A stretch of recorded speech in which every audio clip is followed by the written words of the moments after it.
It's Too Many Men on the Mic, presented by Netfront LLC. Now here's Coach Drew and Coach Jared.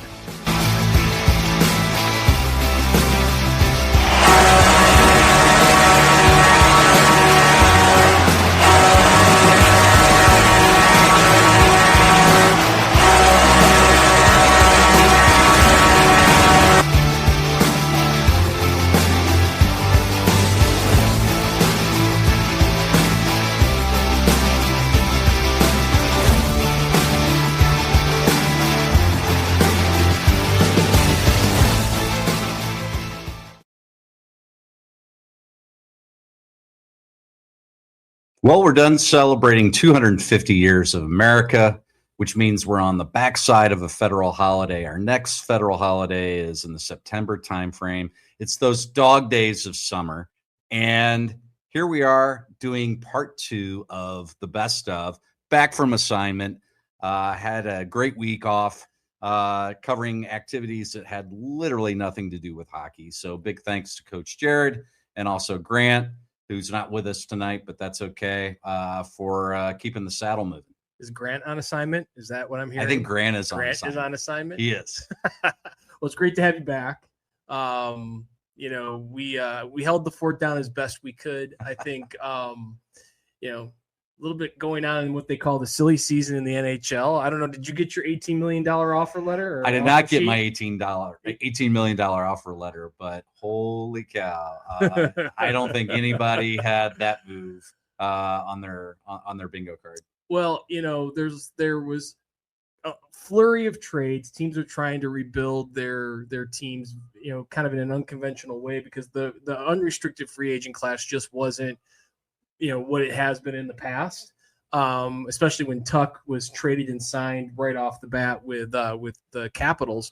But Philly just going all in, basically said, yeah. I mean, there's a visual, and the visual is taking all the chips and just putting them into the middle of the table. I don't know if Leo Carlsson is worth $18 million today, but I will say this.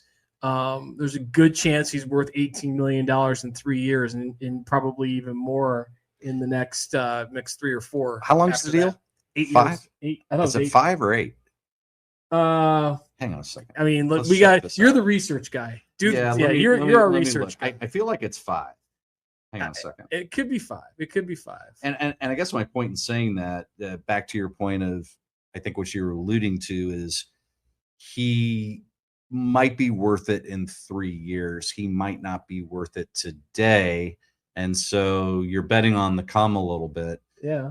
And that he's going to be there in 3 years. But is it a 5-year deal or is it an 8-year deal? Well, I don't think they can give him an 8. I only think Anaheim. I don't think we can do 8-year deals anymore. That's right. Is it? I thought your team could do 8, but everybody else could have 5-year deal. 5 years. So you're betting on the fact that in year 3, this guy is going to be at market value, and essentially you're going to have him for 2 more years. So by year 3, he's going to be there. You're paying a little premium on the front end, which is why you're $90 million. I know, but tell me if I'm off here. If you know you're overpaying on the front end, that's why the contract is structured the way it is. With a signing bonus, and it's front loaded. Let's give the guy his money, and let's give ourselves relief on years 3 through 5. And you look at that team. They get Leo Carlsson again. He's a number 1 center for that team. Now, is he worth? Here's the thing: is he worth $18 million to? That's more than Connor McDavid it's more than everybody. Friendly reminder. That's more than everybody. Which, if you think about a guy like Dylan Larkin, I know we're talking about Detroit, but now Yzerman's like, okay, you want a number 1 center who's like right now producing more than Leo Carlsson for $8.7 million a year. And for every team that's out there that has signed people, aren't you doing like a collective? Whew. Well, Connor McDavid's going to be the first $20 million man.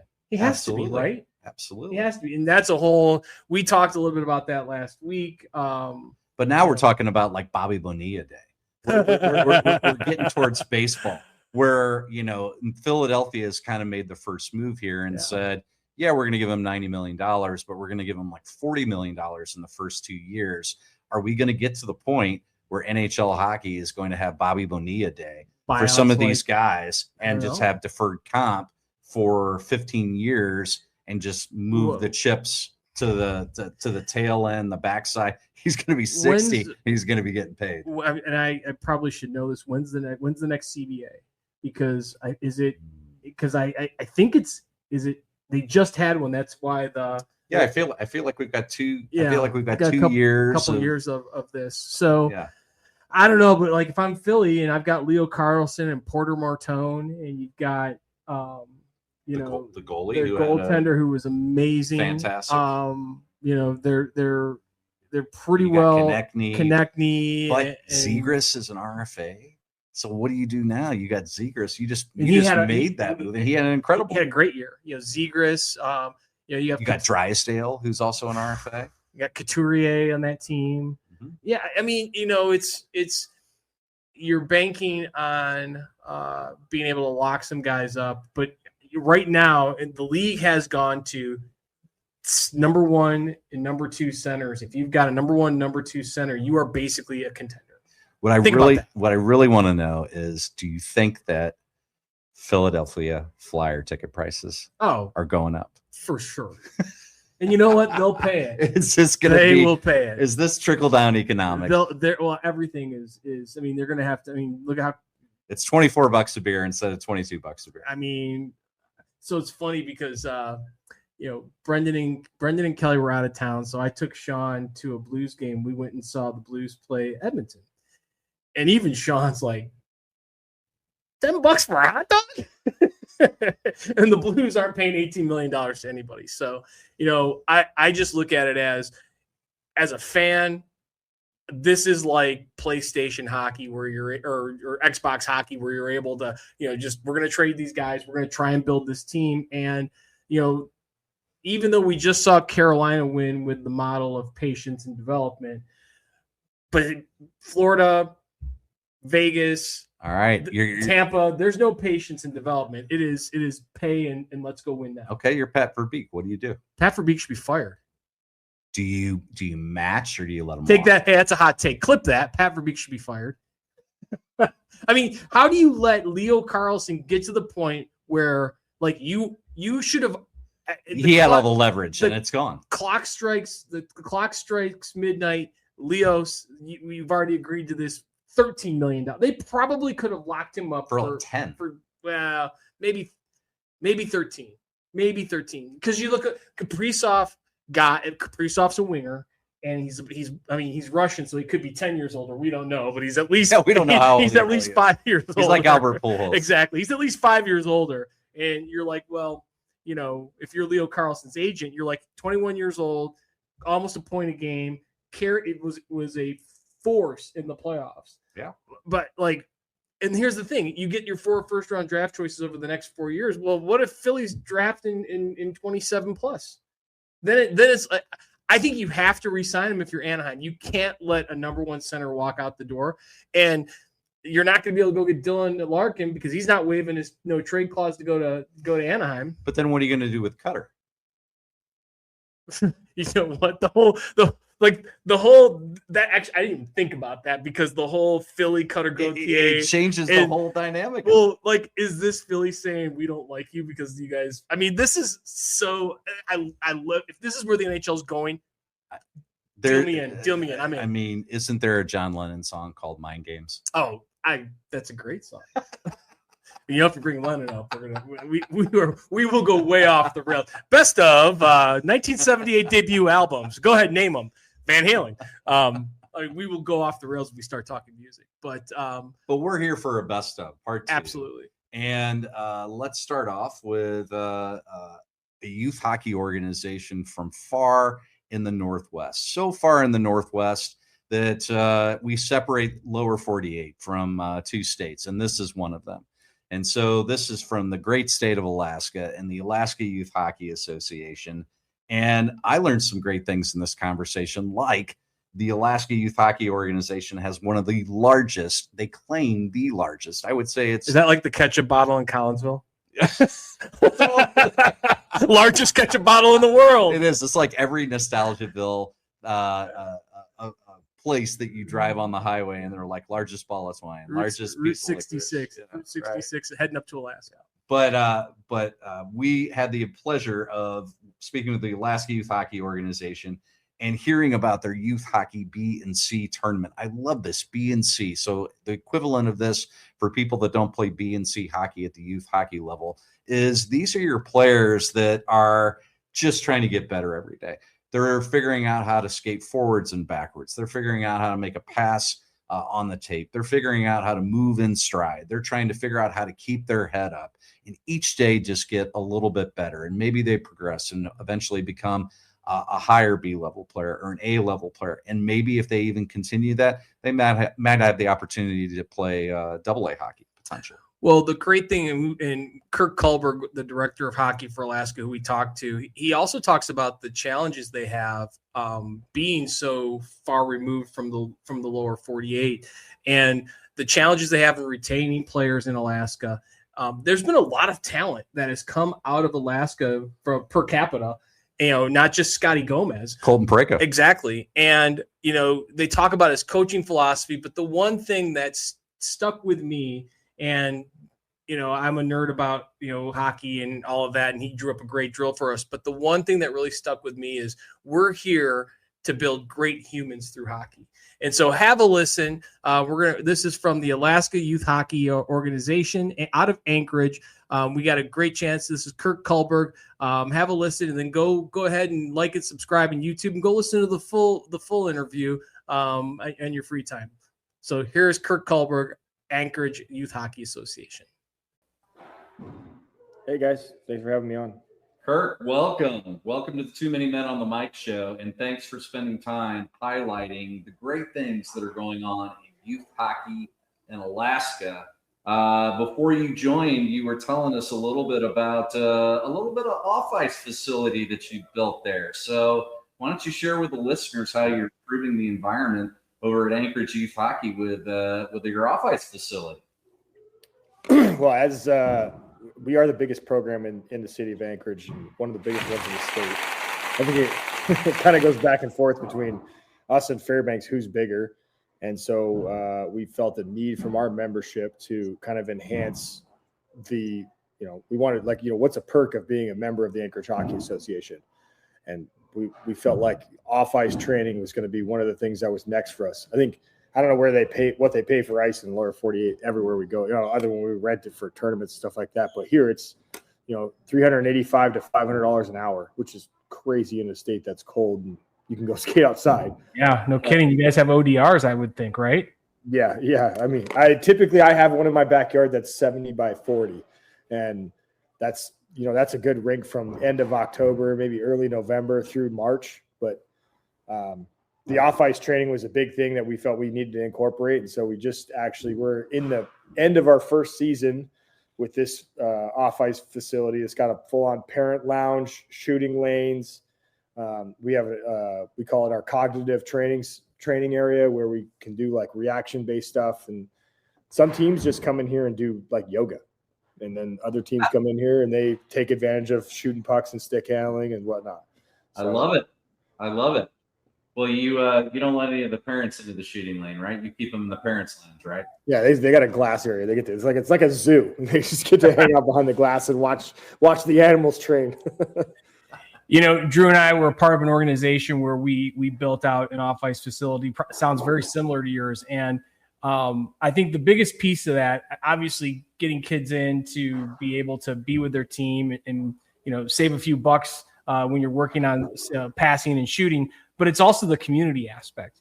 I'm sure you guys have, trophies and banners and medals. And when those kids come in as, mini mites, 6Us and 8Us, and they see that, they see the older kids and what they can shoot for, it's got to be great and just a great culture and environment for them. Yes. Yeah, I agree. That's cool to have that, just everything about your organization encompassed in one little area. Tell our listeners a little bit about Anchorage Youth Hockey. You probably have lots of different players in your organization, boys and girls, I would imagine. How many members are there? And then tell us a little bit about all the different levels in your organization. We have every level. So we start with the little learn to skate kids at 3 and 4 years old at the Diamond Center, with programs of learn to play and 6U there all the way through 8U red, white, and blue, just like per USA Hockey. And then we have full-fledged rec and comp programs for both boys and girls. So we field teams at the national bound level for tier 2 for boys and girls. And then we have our developmental programs at 10U and 12U. Alaska does do something kind of weird where it's not necessarily classified like it is down in lower 48. We have 10U and 12U. We call them major and minor.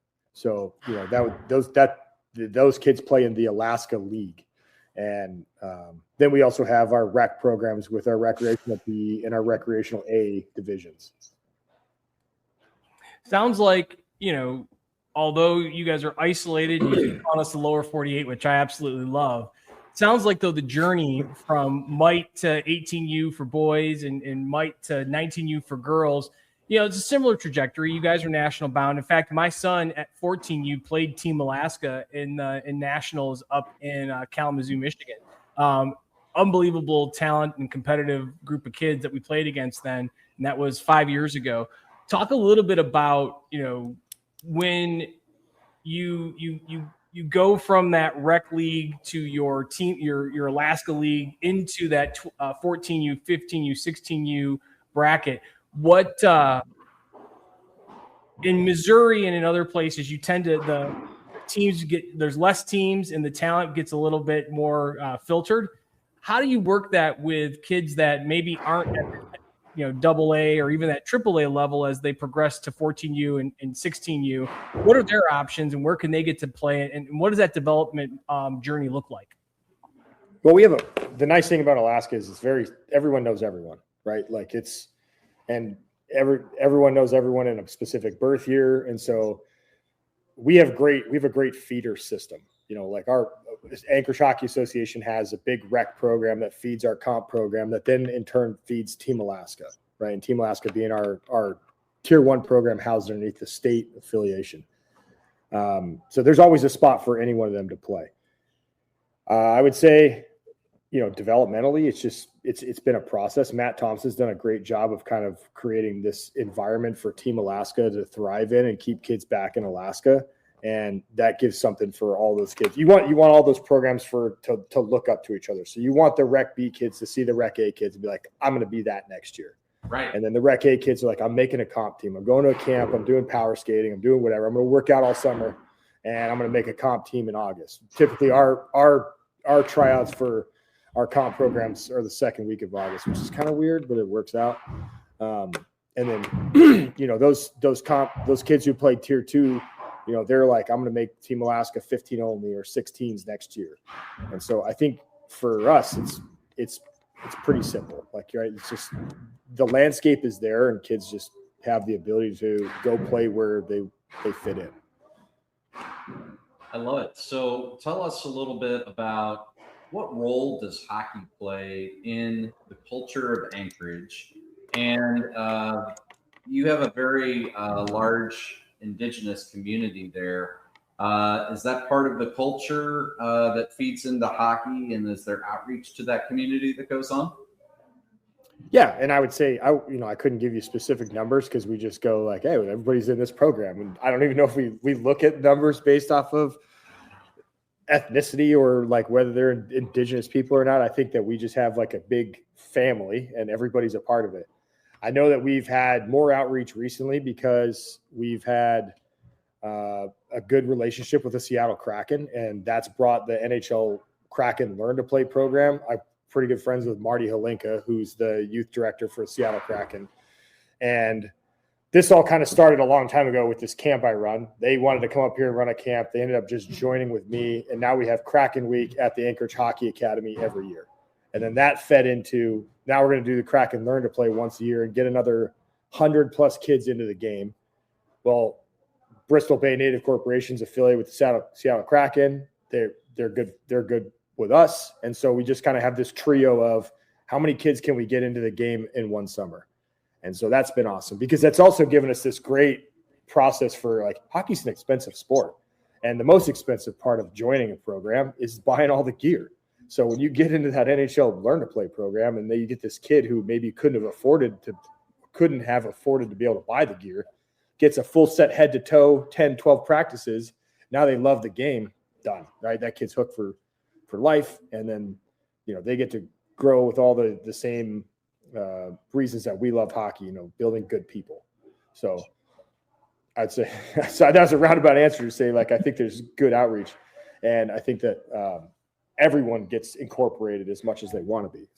That's awesome. I love it. Yep. You gotta get the Kraken up there to play a game like Mystery Alaska, that movie. You got to get them up there. Maybe get them and the Canucks to play a game up in Anchorage. Unreal. I would be a legend if I could sort that out. Well, we would love to come up to Alaska and broadcast live with that game. So let's put our heads together and figure that out. That sounds like a pretty good idea, right? We were talking about Oregon last week, but we've got a little further afield with coming up to Alaska in this show. So that would be really, really cool. Tell us a little bit about hockey teams, hockey organizations. They try to build an identity and a culture. Here in St. Louis, we've got 12 different organizations, and each organization has their own what they're known for, whether it's high skill, gritty, tough play, kind of blue collar. Talk a little bit about beyond just the skill development with Anchorage and Anchorage hockey. What's kind of that identity that you and your fellow coaches and directors try to instill with those kids that they take beyond just their youth hockey? I would say a friend of mine, Clint Lancaster, once told me, we had this discussion, like, what do we want our identity to be, or our mission to be? And we came up with, we make good people that play hockey. And understandably that, we want to build like a system of work ethic and sportsmanship and just good human beings. And so I'd say that's our biggest identity, right? That's the culture that we want to portray. I don't know that we get portrayed as like the winners all the time, or even though, like, I think our team, that's worth applause there, my friend. I appreciate that.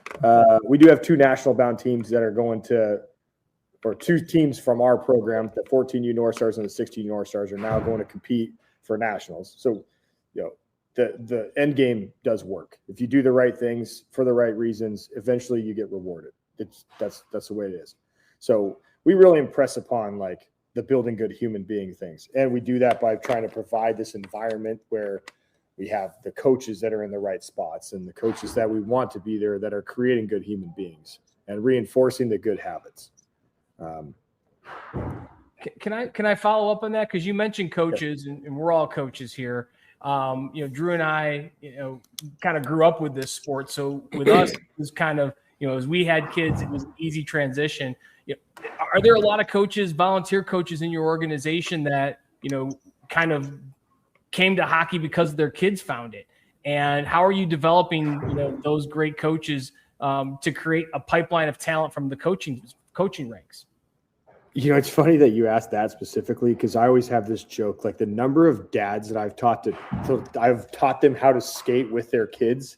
Like they're like, hey, I was like, I'd come out and help you, but I don't know how to skate. And I'm like, dude, USA hockey number, put a helmet on, I will show you. And that's the number of guys that's happened with, or girls. It's been unbelievable. And I think growing the coaching core is probably one of the biggest struggles, right? Because like the number of volunteers that you have really is the backbone of your organization. That's the way it is. And Anchorage Hockey Association, I would say 95% of our coaches are volunteers. I say that because I think we have a couple of comp coaches right now that are not dads on the team. So they get paid a stipend, and they earn that. They put in the work. But everything else, all of our rec program coaches, all of our Little Dipper, C-Pup coaches, and I'm talking about programs that we have right now, they're all volunteers. And so our MITE program alone has 85 different coaches. And so each one of those is like, we're trying to build this 6-to-1, 4-to-1, 5-to-1 ratio on the ice. And also the coaching education aspect for us has been huge. So we have coaches symposiums amongst our own organization where we bring in a highly sought after coach, like a Nick Walters, who formerly was with University of Alaska Anchorage with the Wolverines, then kind of just floating around like gun for hire, I'll call him. we bring him in. Hey, come talk to our coaches about power play and make it to where it's an environment where those volunteer coaches want to learn. It's awesome, right? Because they all want to get better. They all want to be good at what they're doing. And so we get a mixture of the coaches that learn to play, and then you get the mixture of the coaches that they grew up playing here. They're former UAA players. I'd say we took a hit now that the Aces aren't around. I don't know if you ever heard of the Alaska Aces. That was our former ECHL team. ECHL team. What's that? ECHL team. Yeah. And so we banked on those guys. Like they stayed here, they played here, they retired, then they coach youth teams. Well, I don't have that anymore. So that kind of sucks. But so now we're developing homegrown coaches or getting, I'm going to throw a guy out here right now in our 8U Red program, and our Learn to Play program is Joey Crabb. Joey Crabb played for the Toronto Maple Leafs. And the best part was my son's on the ice. My 14-year-old son's on the ice helping me, and he's a big Toronto Maple Leafs fan. And he goes, Dad, that guy's wearing Toronto Maple Leaf gloves. And I was like, yeah, that's Joey Crabb. He played for him. And he just couldn't even go near him. It's hilarious. and so you have a range of guys like that. And then like the dad that we taught how to skate last season with his kid because he wanted to get involved. So. And do those coaches, I got to ask, now that you trained them and got them on the ice and got them to a place where they're comfortable and they're coaching, does that extend into men's? What's the men's league look like up there? Yep. That's usually what I see about year 2 or 3 with them is then they start, they friend me on Facebook and I see them score their first goal or they're playing in some adult league game. And yeah, it's that. I've never heard of a men's league coach pulling up a live bar. Never heard of it. Never heard of it. Oh, the St. Louis flag fell. Hey, there's nothing wrong with that. We'll take that. Oh, that's fantastic. I love that you're developing dads along with the kids, and I love that there's an extension into men's hockey. That's fantastic. And like a lot of organizations that we've talked to all over the country, that's a common theme, right? We're training up dads and moms that maybe haven't been exposed to the game and putting them in a position to learn the game and coach. I mean, here in St. Louis, where we have an NHL market that's been here since 1967, not as long as Anchorage is. That's math, and math is undefeated. But it was amazing to me as I was coaching my sons, the dads who would, some moms too, but mostly dads, would be so on their kids. Oh my gosh, you're not doing this, you're not doing that. And mind you, they're great hockey fans, but their exposure to the game is watching the best of the best play it on. And so our team manager, I'll never forget this. My older son was in 10. Team manager said to these dads, well, you guys still play? And they're like, we can't skate. And so by the end of that season, they started with an adult learn to play program that we have here in St. Louis. And I think about 3 practices in, they were like, my kid is so good at hockey.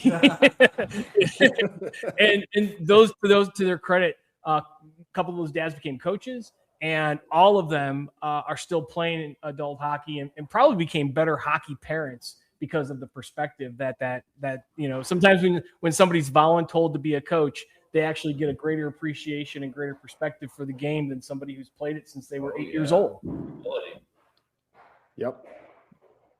Hey, Kirk, tell us a little bit about how the opportunities that are available for kids to move on as they grow and develop in the game. So as they get out of, I should say, Pee Wee and get into the high school ranks, and then potentially junior opportunities. What's that look like up there? So we have a good high school league, and I would say, not like most programs, we have kind of like a weird dynamic with high school hockey, right? You have like the Bantams, the 14-year-olds, the freshmen that they can, they kind of like, they're kind of Gumby. Their seasons kind of run all year long. And so they kind of dual participate. They play high school and on their comp teams pretty much the entire year. the 16U and 18U teams, they have a little bit heavier schedule when it comes to high school hockey. So they, for the most part, those national bound teams shut down. This year specifically, the Team Alaska kids didn't participate in it. There's, trust me, you don't want me to get into like that dynamic. It was what it was, but it gave some of the younger kids an opportunity to be able to participate in high school hockey. And my son got to do it for the first time this year, which is great. He's a freshman. So I got to watch him play against 18-year-olds as a 14-year-old. And that's a cool dynamic to see, are they either going to sink or they're going to swim. And I think that's been good for him and kids like him. As far as the junior teams go and like how kids get opportunities, we've had plenty of players from our Team Alaska teams this year have gotten to play NAL games within, amongst the 3 NAL teams that we have. Because we have the Fairbanks Ice Dogs up north. We have the Anchorage Wolverines here in town. And then we have the Kenai Brown Bears down 3 hours away. So, and there's been a bunch of different kids that have gotten opportunities to kind of go there. Each one of those teams has Alaska-based kids on it, which is important, right? Like those, and even our Division I program, the Seawolves, they have a bunch of Anchorage and Alaska-based kids on their team as well.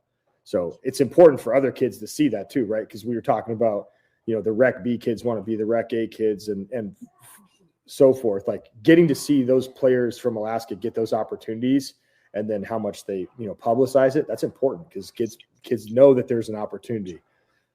We do, as a state, have a huge problem with kids leaving at young ages. Yeah. I mean, I think one of my buddies who was looking into it, or Matt Thompson, sorry, he's the Team Alaska director. He was telling me, I want to say it's like 40 kids in one birth year. It's like 2010s, 40 2010s or 09s are gone. Wow. And so that's huge. That's a big number. Well,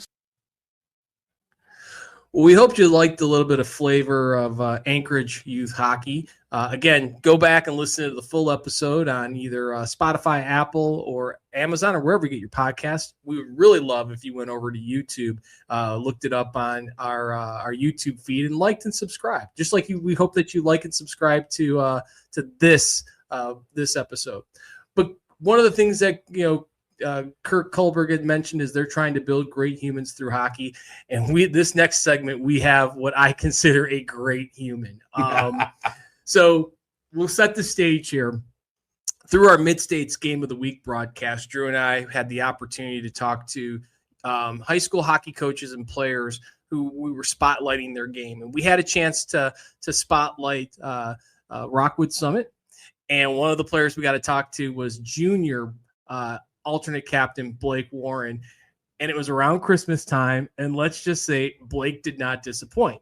So we loved Blake so much in his little pregame, minute and 42-second snippet that we brought him back for a full episode. He came back for his own episode. He was that memorable. And Blake may become a show contributor this season. I think as a senior year, I think we absolutely should have him. He should be our roving ice reporter. Absolutely. And, Blake also runs track, and he talked about how he actually stepped away from hockey. He was a kid that was playing Central States, but wanted to not just be a one sport athlete. He wanted to get the full high school experience, and then came back to high school hockey and realized how much he missed it. And he's not only is he a great hockey player, but like I said, he's a great human being. And he has some funny stories, not all of which I think made the show. Lots of energy. If you need a little pickup, this is your episode clip to listen to. Yeah. So we're going to break here now and turn it over to Blake Warren from Rockwood Summit in his own interview. And I think it was more of an audition tape to be the roving ice correspondent for the Too Many Men on the Mic show. Have a listen. Blake, what's going on? Welcome back to Too Many Men on the Mic. First 3-time member. Did you know the third time on the show? Did you know? I just had a jaw-dropping moment hearing that. I'm honored to be the first. I'm honored to be the first 3-time guest, guys. I'm honored. Thanks for having me on. You know what? We're going to be like SNL. You're going to get a 5-timer jacket, and then you'll be able to wear that on the 5th time in. Well, if you play your cards right, you might get a guest host gig, or we'll do a little spin-off show. one many men on the mic or something for Blake Warren. Blake, Yeah, thanks for coming can't on change board. the too many men on the mic. It's such an iconic name. Can't change Well, it. are you subscribed to the YouTube channel? The answer is yes, Yeah. right? And I'm subscribed, and I'm so I don't know what it's called on Spotify, but it's in my library. It's Absolutely. subscribe following on Spotify. Following. There you go. Well, Blake, man, obviously we love having you on. You were so memorable when you came on into our roundtable and our pregame for the game of the week when we were doing the Mid-States game of the week. We're shifting to more of that player focus here as we go into the off season. And Coach and I were like, who's a great player to come on and talk about his journey from the time he was playing mini mite hockey all through youth hockey, some other sports, took a couple detours, maybe some time off. Yeah. We may have a couple stories or two to ask you about. But thanks as always for joining the show. Start us off though, man. How did you get into hockey? And talk a little bit about that, the program you were with, and who was the catalyst? There's a word that got you into hockey as a little guy. Well, first of all, I want to say I might be the first 5 times guest on Too Many Men on the Mic because I'm actually a junior. So. Oh, that's right. That's right. You are a junior. Yeah. No offense taken. No. You're gonna have to be the 6th time guest. Yeah. So we're gonna edit that. You guys next to the hockey journey isn't over, right? It's just getting started. But let's talk about it. I first got into hockey. My dad played hockey in high school for a short stint. He played with the Limburg Flyers. He was on the Limburg Flyers. Yeah, I know, right? Terrible jerseys. Played for 4 years there, but nothing other than that. And then my older brother was playing when I was about 6 or 7. He was in 8U. And you know how it is when you're at that age, you just want to be like your bigger brother. So that's how I first got into hockey and to learn to play, watching my brother play. What organization you were with? Afton? Were you with? Oh yeah, we were with Affton. We were with Affton pretty much the whole way up until I stopped playing club. Yeah, it still looked the same back then. Yeah, right. Has their logo ever changed? Just the colors. They've got a little darker blue every once in a while. Locker rooms haven't changed. One shade darker. Yeah, one shade darker. I don't know if they've changed the grease off the fryers for the breakfast sandwiches. That's why they're so good. Oh my gosh, so good.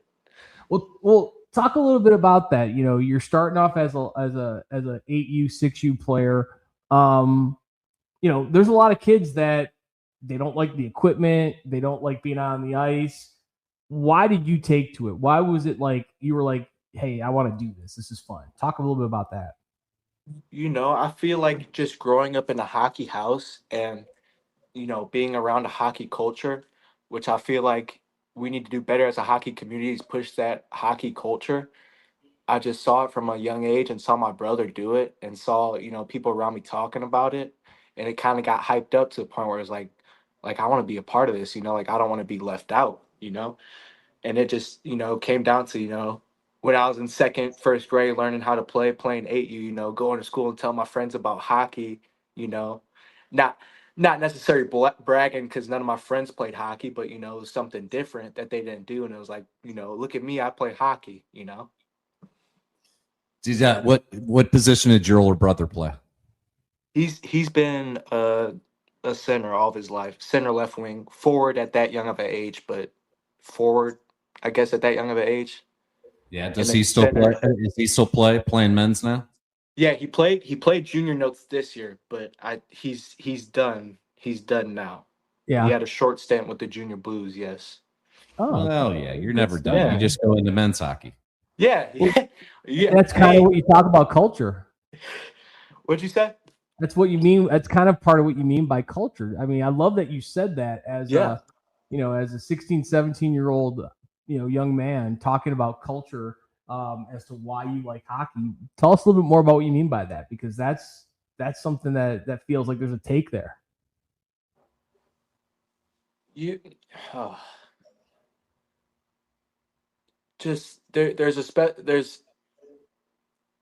hard to know the culture before you get into hockey, right? But playing football and playing track, there's a special bond you create while playing hockey that's different from other sports. There's this sense of brotherhood that you create while playing hockey that you carry into men's league with, all the older men. There's just this type of culture, this type of connection in the hockey world that's hard to explain unless you're out there playing and you're a part of it or been a part of it. Well, you brought up football and you brought up track, so you had a foray into both then? Yes, I have. Hockey's not actually my main sport, even though I love it to death. We'll never stop loving hockey, but track's actually, well, track was my second love, but my main love now, What are quite your the love races? story. What are your races? What are your go-to races? So do you guys know what the decathlon is? Yes. Oh yeah. Yes, that's what I'm Wasn't it training to Dan be. and Dave back when we were younger? Dan and Dave. I mean, before he was born, but they had the two guys. Bruce Jenner at the Kathryn? He was, but after him in the '90s, it was Dan and Dave, and they did like the Nike thing. Oh yeah. So talk about so you're doing javelin, you're doing So shot put. doing it all, man. So in high school, That's I'll 10 get- events hold on. in one. 10 events in one, right? It is, yes, 10 events in one. Decathlon. Wow, you guys know. Wow. See, look at that. Catching I mean, I'm just catching up on my Greek. Deca. No, but in high school, I'll usually stick to the 110 hurdles, the 300 hurdles, and the javelin, and then I'll throw in a relay every meet Mhm. because in high school you're limited to four events per track meet. Last year was great. I really got into track last year. I set a few freshman, sophomore records for my school, and that's when I really started to take it seriously, like training every day, just going hard in the off season. Which actually led to, because I was training track all through hockey season and all through football, I was just training track, lifting, sprinting, doing all the 10 events. I ended up with a stress fracture in my back during the hockey season, which was insane to play through. Yeah. So what'd you play in football? I'm a receiver tight end, so I'll do some receiving and then they'll split me in and do some blocking, kind of like a utility guy. So I have to believe all of that movement.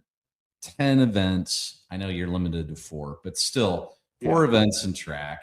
You're playing both sides of the ball in football. Mm-hmm. I have to believe that only makes you a better hockey player, right? And Yes, when you get on the ice after playing football and running track, do you feel light?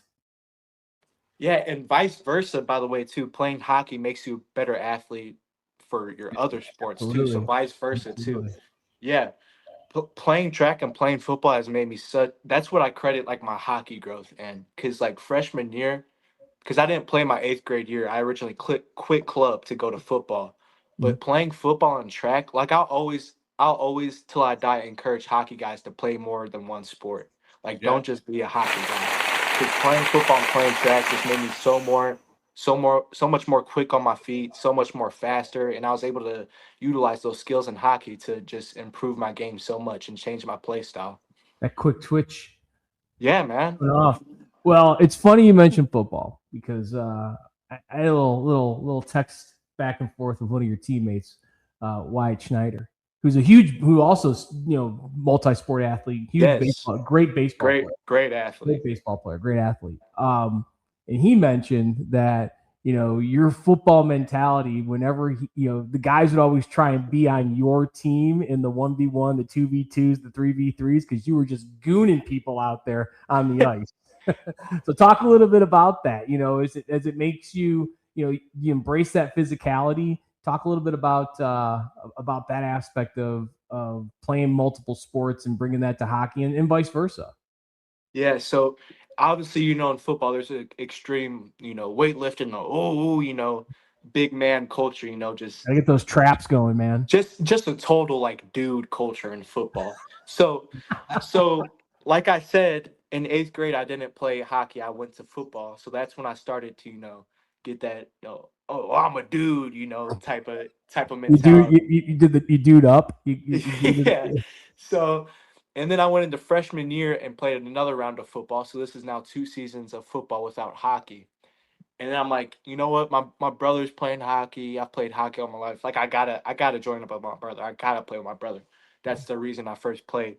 But then stepping back onto the ice freshman year, I'm like, I've kind of lost some skill. Like, what do I have? And the only thing I had was my total, like, I'm 6'2", 190. I'm bigger than anybody else. I'm gonna go out there and beat everybody up. That's the only thing I can do. So my role freshman year, obviously I progressed past that, but my role freshman year is just I was a fourth line guy. I was going to say, role, baby. Called you a Yeah. bully, man. My role every time I went out there freshman year was just to put someone on the ground, try to put as many people on the ground as I can. Get snow in the goalie's eyes. Do whatever I can to get that competitive advantage. Oh, I'm sure the first line was loving you. Coming in on the backside of your shift, they're like, okay, great. They took out all the bodies, and now we can just go out and score. Everybody's running and hiding because Blake the bully's out here. Right. Well, it's funny you mentioned that because certainly your freshman year you weren't lighting up the scoreboard but as you progress, 18 points in 19 games your next year, and then 28 points in 19 games this year. So if you kind of forgot your skill, I think you found it. So talk a little bit about what were you doing to help with that skill besides playing other sports away from the ice? Well, first of all, in the off season, I would get in. Do you guys know Coach Rhodey by chance? Oh no, I know Sean really well. In fact, Sean Rhodey. Talking to him a couple weeks ago. Yeah, me and my brother would get in with him over the off season, and then Summit also has a thing over the summer, a Summit Run high school thing that we skate three times a week over the summer together as a team, and the middle school guys will come up. Mm-hmm. So I did that every summer, and I just every time I went out there, it was just intent on getting better in something. I didn't just show up there just because I had to go because I got to go to practice. It was like, what can I do today to get better? How can I get better at a skill that I can incorporate into my game? So just really pinpointing something in practice and focusing on something and then applying that to a game. That's what really made me better. And also my mentality really shifted from freshman year. Like freshman year, I was like the defensive guy, going out and hitting people with the puck. This year, I kind of took that play style and adapted it almost to where my mentality was not I'm gonna knock everybody down. It's like nobody's gonna take the puck from me. Like I'm gonna get the puck down low and I'm gonna just keep it for 15 seconds and wait for a play to open up because nobody can take the puck from me. So just that mentality shift with the new acquired skills that I had gained back or gained, just that really elevated my game. That's awesome. So when you were playing football as a receiver, were you kicking on your sprinting skills there? Because you're a decathlete. Were you just was it smoke as soon as you got the ball and none of those cornerbacks and safeties could catch you? Or are you a possession receiver, man? You're a PO receiver, right? Possession receiver. So yeah, funny enough, I've never I'm not to brag, but I'm. Even though it doesn't look like it on skates too, I look slow on skates, but I'm fast. So even though I'm fast in football, I feel like I started late to where I never really learned how to bounce off a tackle or juke out someone in open field. So you didn't have to. You just run away. Oh yeah, I was always that go up and get it guy and then just run north as long as I can in football. Nice. Last minute of play in this period. So how does that translate over to hockey? I have to believe then with that kind of speed and that mentality and just breakaway, you're probably a nightmare on the forecheck then, right? You're forechecking hard you're first on puck. And playing defense in football, it taught me so well how to angle the puck in hockey and use the boards to your advantage. Because the boards, what it essentially is like a sideline in football. And in football, they teach this whole technique about using the sideline as a second man. It's you in the sideline against the dude with the ball. So learning that through football just really helped my defensive game with hockey on just learning how to angle people and learning how to get the puck away from them. Well, I love that. From one Blake to another, we're shifting gears and we're moving over to a fantastic interview. One of the things that we didn't cover up until this point over the last year was what happens to you beyond 18U. What are your hockey options that are out there? And we had the pleasure of speaking to, I have to say, one of the most articulate young men I think I've ever spoken to in my life. We've been lucky to interview a lot of intelligent guests, and I think the IQ level on this show more than doubled with Blake. And that was 3 of us. So what does that tell you? Math's undefeated. And Blake's journey is amazing how, he was not a AAA player, not a Central States player, but he's what we do this podcast for. And, a kid who has a great story about how he came in and became a hockey player. And now he's playing in college. He's playing ACHA hockey at Northwestern. Not a big deal.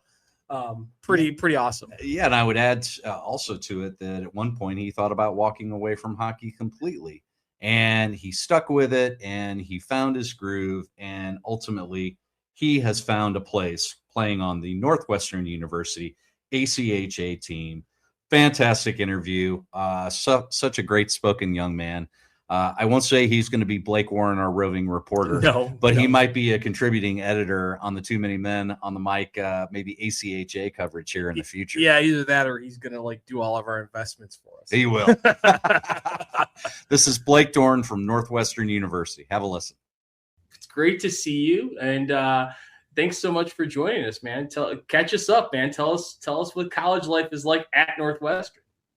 Yeah, so first of all, thanks so much for having me on. Obviously, I appreciate it a lot. Winded down the year at Northwestern. I have about a few weeks left. It's definitely been a great ride so far. Obviously, the academics have been pretty challenging, but I would say it's going well. I'm having a great time. I have a lot of great friends. Hockey's going well. School part's going well. So yeah, no complaints at all. So Blake, how often are you on the ice practicing with your ACHA team? So on a regular week, we'll have 2 or 3 skates a week and then games on the weekends. So say 4 or 5 times a week. Okay. So that's a good, healthy amount of ice that you're touching. And I take it you've got games in town, but then you've got games out of town. And how frequently are you hitting the road? Yeah. So the divisions, it's kind of weird. It got realigned last year. So most of our teams that we play are in the Chicagoland area. Mm-hmm. We do have a few trips though. So like this past year, we went to Los Angeles. We played Loyola Marymount. We went to Madison, Wisconsin. We went to a place called Fond du Lac in Wisconsin. Not the best place to go and a lot to do. And then next year we're going to Arizona, Miami of Ohio, and then St. Louis for playoffs. So yeah, it's a good amount, but I would say most of our games are in the Chicagoland area. Well, tell us a little bit about, we're going to get into this journey and we're going to have a little bit of fun. But tell us a little bit about what are you studying, or what are you majoring in at Northwestern? And, how often are you catching the train down to the city? We'll make sure your mom and dad aren't listening, when we drop the episode. So. Yeah. I've been going downtown a lot. Obviously there's a train station right by my dorm actually. So it's super convenient. I can go down anytime I want. It's been a great time. What was the first question you asked? I'm sorry. What are you majoring in? What's the studies like? So right now I haven't declared, but I'm planning on doing a double major in political science and legal studies, and then a possible minor in history or Spanish. I haven't decided which one. But obviously the pre-law track. Yeah. I mean, right away, he's the smartest guy on the podcast, Drew. Oh, I don't know. Definitely. Definitely. Well, we're super excited to have you on here. And I know you've listened to the show. We talk a lot about, what we call the 90% in youth hockey, the kids that are playing, C through A1 level, and, understanding that that's where the sport needs to grow. We need to make sure we're keeping those kids in it. You went through that track. I mean, you were a A-level player. I think you ended your minor career playing AA midget. But, between that and going to such a great high school, why don't you tell us a little bit about what, the 10U and 12U Blake was like, and what that experience was, and why you kept playing this great sport? Right. So I'll start off going way back. My dad played hockey at SLU High, actually, back in the day, a long time ago. So he always visioned me and my brother Noel playing hockey. So I think I started when I was 6. I went to a skate. Absolutely hated it so much. I cried and left the ice. I didn't go back, and I refused to play for a while. And then I started watching hockey, watching the Blues, going to Blues games, getting into it. And I was like, okay, hey, I can give this another try. So, maybe 9 or 10, I started skating again.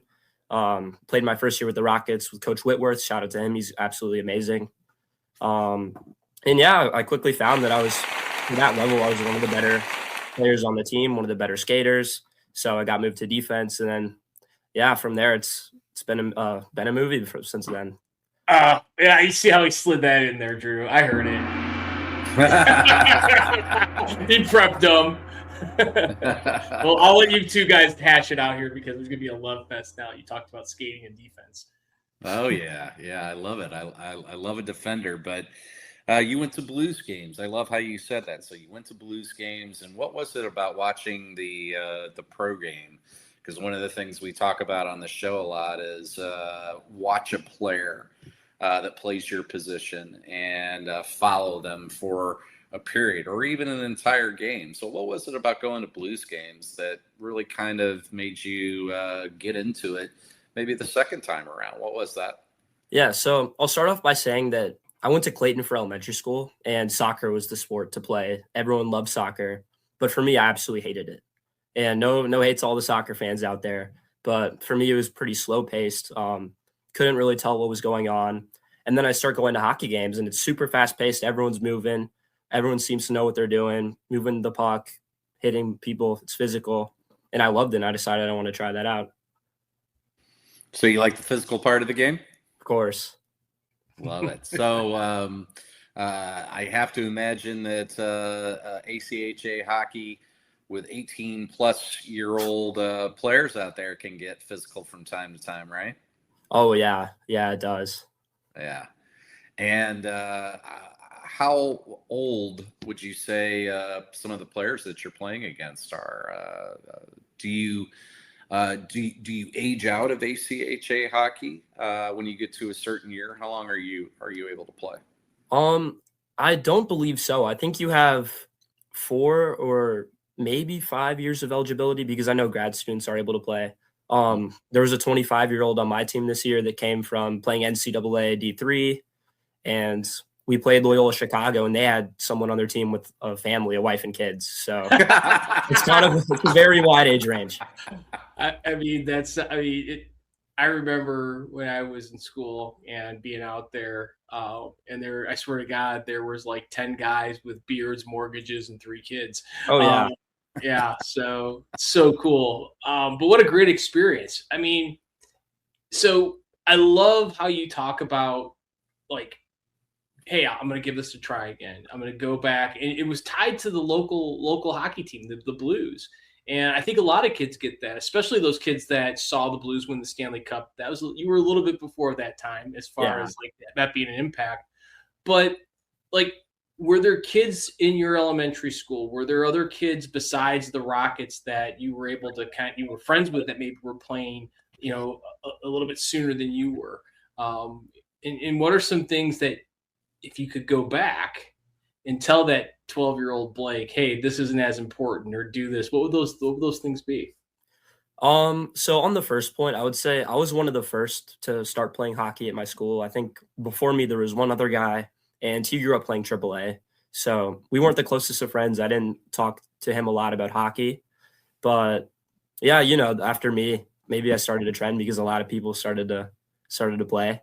And then on your second point, I would tell myself to just have fun with it. I feel like growing up, maybe around until high school, I was kind of like a scared player out there. I was always one of the better players for my level, but I was always kind of afraid to make a mistake. I didn't want my teammates to yell at me, my coach to yell at me. So I didn't want to try new things that I'd worked on at practice or in like at stick and pucks, So I would say, don't be scared to make mistakes. It's a game. It's supposed to be for fun. You should try your best to be the best player you can out there. Don't be scared to make a mistake. And so when you were thinking about going to college and you were wrapping up your 18U season, was there ever a point where you said, boy, I just don't know what I'm going to do with hockey? Or did you get to Northwestern and find out information about the ACHA team? And then did that lead you to discussions? How did that work for you? Yeah, so that's an interesting question. So my senior year, I was playing on the SLU varsity team and then 18UAA for Rockets with my friends. A few months into the season for SLU, in the J Cup game, actually, I got a concussion. And this was I've had a few concussions I'd won the year before. So after that, I took a long break from hockey, a few months. Even after I was cleared, I was hesitant about playing. I ended up finishing up the season with my AA team, and we won the Blue Note Cup. And I went into that game really, thinking that would be my last ever game of hockey, that would be my last time lacing up, playing. And I had such a great time in that game. We won, a great memory. And then a few weeks later, after I had pretty much said, I don't know if I'm going to play hockey, an Instagram notification popped up, and it was from the Northwestern team. I'd followed them a while back after I knew I got in. And it turns out they were playing at Maryville that night for playoffs. So I was like, you know what? Okay, I'll go check out the game. I'll go see what's up. I went to the game. All the guys were having a great time out there. Skill level wasn't super crazy. And I was like, okay, maybe I could do this. So I started thinking about it over the summer. I texted the coach, and we were exchanging a few texts, talked to some guys on the team, and I still wasn't really decided. So I left on September 9th. And the morning of the day where we leaving, I was like, you know what? I'll bring my hockey stuff up. I'll see if I want to skate. I still hadn't decided, but, I decided to bring it up. Went to a skate that week during my welcome week, and I loved it. The guys were super welcoming and great. They asked questions about me. They wanted to know about me. I felt like they wanted me to be a part of the team. And then meeting the coach, I got the same vibe also. So I was just like, yeah, I'm going to try it out, and made the right decision for sure. I mean, they obviously wanted a guy who was a, great skating defenseman. I don't know about great. I don't know about that. Well, hey, I could tell you, you're an excellent skater. Talk a little bit about, the lead up, through the years here, because you make that jump to A1, I think your Bantam year. And then you stick with it through midget and you start to go to one of the best hockey high schools in SLU, where you're competing with and practicing with some of the best talent in the area, if not only the area, but the region. Walk us through how you navigate that, and what did you use? How did that shape you and help you grow and develop even more? Yeah. So my Bantam A1 year with Coach Meek, obviously Brendan was on that team. Great year. We were pretty good for a team. We won the Blue Note Cup. Throughout the year, my coach, Coach Meek, he was reaching out to Coach Walters at SLU, and he was wanting to know more about me, wanting to get me to play. So he put in a good word. And over the summer, I was actually invited to play in the varsity summer league for SLU, which for SLU, we put out a lot of borderline guys, JV level guys compared to varsity guys from Vianney, Kirkwood, Chaminade, etc. And going out there, I was like, okay, I'm screwed. I can never play varsity at this school because, playing against junior, senior guys that play varsity at Chaminade, very intimidating for 8th grade me going into my high school year. So yeah, my freshman year, I didn't think I would ever make varsity. I played on the JV team. And then in March, we won the state championship for SLU. I was at that game. I saw how much fun it was, how we had thousands of people there. And that's when I really started to be like, yeah, this is what I want to do. I want to be on this team. I want to be in this situation. So that really started up I need to start doing more lessons, start practicing harder, go to more stick and pucks, because I wanted to get there. So awesome snippet of an interview with Blake. And again, I recommend, if you didn't get a chance to catch it the first time around, go back onto our Spotify, Apple, Amazon, wherever you get your podcasts, look up the Blake Dorn interview. And if you really want to make it easy on yourself, just go to our YouTube channel and type in Blake Dorn. It'll pop right up there, and you can like and subscribe. It won't hurt your finger, I promise. Well, we have this great connection with USA Hockey that we've built over the year, and we get a chance to meet with and talk with different directors and coaches that are USA Hockey employees, all thanks to our buddy Bob Mancini, who we highlighted last week in the best of part one. We had the opportunity to talk to a two-time U.S. men's Olympic hockey player and former NHL player.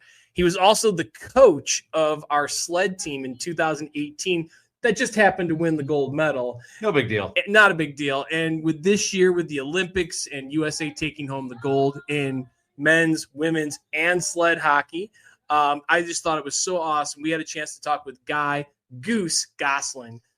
I mean, every time we talk about Goose, I mean, my first thought is Top Gun. Yeah. And then right behind it is, this also was the episode where we had the return of the ghost. Grant, he disappeared with us for a while. He was on assignment for a few weeks, and suddenly he was back in the fray. So this is when not only did we have Goose and potentially Maverick to talk about, but we also had producer Grant back to join us. Yeah, and if you get a chance, go back and listen to this full episode, because it is full on. Like, we didn't miss a beat from our last show with Grant, which was back in February, to now he's back, and we couldn't be happier as a fixture on our show. And again, being able to talk to a two-time Olympic gold medal, or two-time Olympic USA men's hockey player who's also a phenomenal coach. And I don't know if it's going to be in the clip, but go back, if you're a coach, definitely to our website and look up the Rhythm of the Goose drill, because we started talking music, and we started talking rhythm, and it sounds like a Duran Duran song, but the Rhythm of the Goose. Check out the drill on our website. If you're a coach out there, give it a listen. Here's Goose. Hey, Goose, what's going on? Just hanging out. Thanks for having me.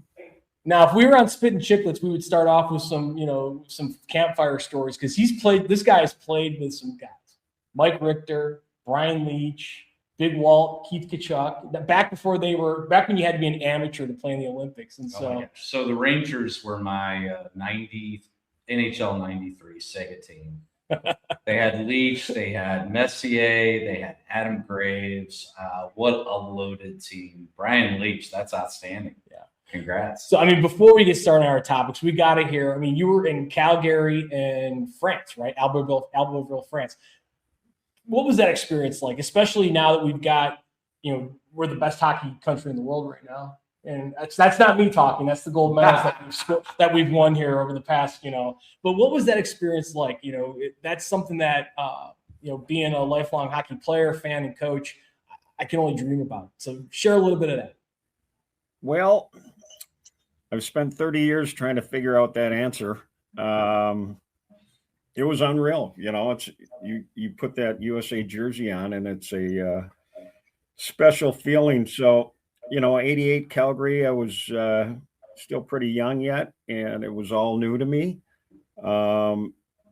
We didn't finish like we wanted to, but we had some players on that team. You talked about Brian Leach. We're partners, and he was a heck of a hockey player. He just wanted me to give him the puck, and he could go. Right. And he did a good job. Go ahead, sir. Absolutely. Can I get another assist? Yeah, exactly. So, Albertville, France was something that, up in the mountains in a foreign country, something that you dream about when you're a kid, and that was a great experience for me. Our team played very well. We had 2 chances to medal. We didn't. We ended up in 4th place, but it was a great experience. Really enjoyed it. I just can't imagine just that experience and how you just take that and leapfrog to success, on the professional hockey level, and then, giving back to USA Hockey. And we're so humble and grateful that you're able to join us tonight to talk about, some topics that we think will hit home with the players and coaches and parents that we're trying to speak to. But that roster, Craig Janney, former Blues, Former Blue, yeah. So just some players, and and they had Goose Gosselin, who was just feeding apples to Brian Leach, which is all I'd be doing. Yeah. Well, Goose, I love the energy, guys. You guys are bringing it. Goose, we're at the end of the youth hockey season. So I think this is a great time to reflect and think about player development from looking back, looking at player development from looking forward. And so let's dive into, when you look back on a youth hockey season, what would you say coaches and organizations should do to define success, beyond just the wins and losses. And then how do you communicate that? Because I'm sure you probably run into, and many coaches run into, parents have a certain expectation and they're defining success in a way. But then you as a coach have an opportunity to provide a different perspective, like hockey perspective, the coach's perspective. So what's that look like? Well, I guess it's different at various age groups. You really need to focus on, did we get better as players? Not just the wins and losses. Development happens in practice for the most part. And you need to look at, if your players got better, did they learn from our practices? Did I run great practices with constraints, teaching our kids what we'd like to teach them to do? Sometimes that's hard, but like I say, it looks different at various levels. But, did I have my players moving, especially with the young kids? Are they actively skating and playing hockey, or are they waiting in line? And we want to get our kids active out there. It changes a little bit. Later on, people talk about work to rest ratios and how intense the drill is, etc. But reflection is really a good thing, and it looks differently at all age groups. Did we build a positive culture? Everybody talks about culture today within our group. Did we teach our kids how to be good teammates, to be happy for successes of other teammates? It kind of sounds corny, but the culture thing is really important. A lot of people talk about it, but you actually have to do it. You said something there that I kind of picked up on when you talk about practices. And that's where I think as a coach, you have to really look at yourself critically, and almost what I've learned, and some of this is from falling down and making mistakes, is you got to almost evaluate yourself first as a coach before you can offer that feedback to the kids. But talking about that communication, and let's say we're talking to a Pee Wee major team that's going to be going on to their first year in Bantam when hockey really takes that big step. What is that effective, whether it's an effective format or an effective template of communication? What does that look like? Is it written? Is it verbal? I mean, is it a combination? What have you found is very successful, especially when you're looking at that, 12, 13, 14-year-old age group? Well, I think that first off, you have to have some empathy for these kids. We as coaches can give the kids as much confidence as they need or take it away. So you need to create this positive learning environment and interaction with the kids. Make it fun. That's the key. Give them a sense of belonging, and utilize everybody. They sign up for hockey to play hockey, if that makes sense. And so they need to be a part of something. We need to have a common goal together, and we need to discuss that with the kids. And again, make it fun. And I know that sounds corny to the tough guy out there, but that's the key. And then they're going to be engaged and they're going to be learning. Yeah, I mean, Bob Mancini's been a preacher of making hockey fun and starting there before you take additional steps. I'm just curious, what's your perspective on being at the end of the season? Because, these families, these players have spent 8 months together. Is there a right amount of games for players at youth hockey to be playing? And it's probably a different answer, I would imagine, for different ages. Oh, absolutely. But there are teams that are out there that, and I'll say with my firstborn son, we would play as many games as we possibly could. My perspective's changed on that. So how do you feel about that at the end of the season, looking back on, knowing you're spending 8 months together, what is the right amount of games to be playing at some different ages here? Well, just like you said, it looks different at each level. But we really feel like development time happens in practice. Just talking about how many reps you get. The activity time is where the kids figure it out, and that's when they're learning. There is a balance to all of this stuff. And, the teams that practice once a week and go play 5 on the weekends the other kids will eventually catch up. I can promise you that.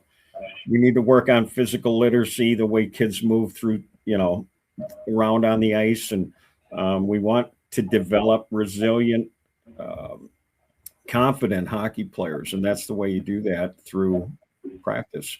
And practice can be fun. We don't want to turn it into a job.